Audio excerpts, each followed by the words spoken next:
Sanibona Ninjani, welcome back to my videos about learning Zulu. First of all, I owe you guys an apology because I promised to make videos every week. I made a video last week. When I uploaded it, the file was corrupted, so I couldn't use it. But I'm back this week and I've got a couple of things to tell you guys. First of all, I'm actually in South Africa. I don't know if you can tell from this backdrop. There's a couple of reasons why I came here. First of all, it's the summer.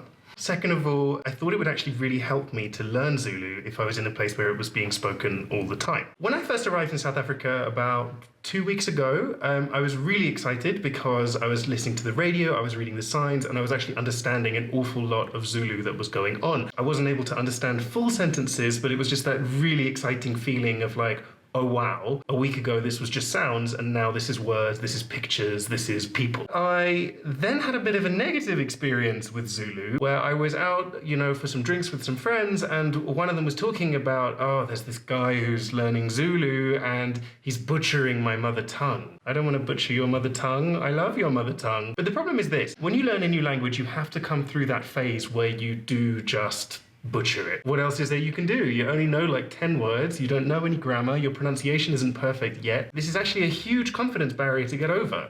You need to get confident about not sounding great in the beginning stages, and you need to bear in mind that one day the horizon's coming and you will get over it and you will be able to speak that language really, really well. The second thing though that happened is that I decided to take a trip to a city called Durban. Durban actually is the biggest city in KwaZulu-Natal, which is a really huge Zulu-speaking part of the country, which is why it's called KwaZulu. So I was really excited when I got to Durban and I discovered that actually loads of signs were bilingual.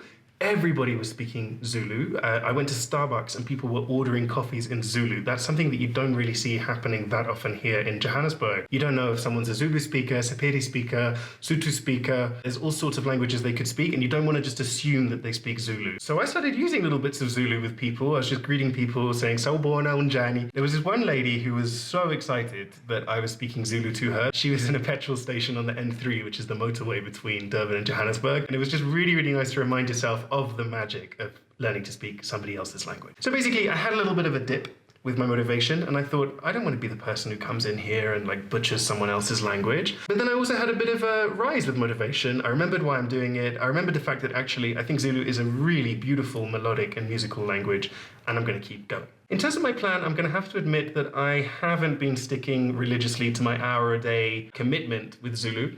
I've really just been dipping in as and when I can. With my 1959 Learn Zulu textbook, I'm just approaching it like a book. I'm just reading it. I'm aware of the fact that it's not the be-all or end-all of textbooks, and it's teaching me a lot of language, which is nice to know. I'll try and speak a little bit of Zulu now, but the problem is everything I know is so random that I have no idea what to say. Sanibona ninjani, igama lami Alex, ngithanda Mzansi Afrika, ngithanda isiZulu. This is where the useful stuff kind of runs out. Umntwana ubona ugogo.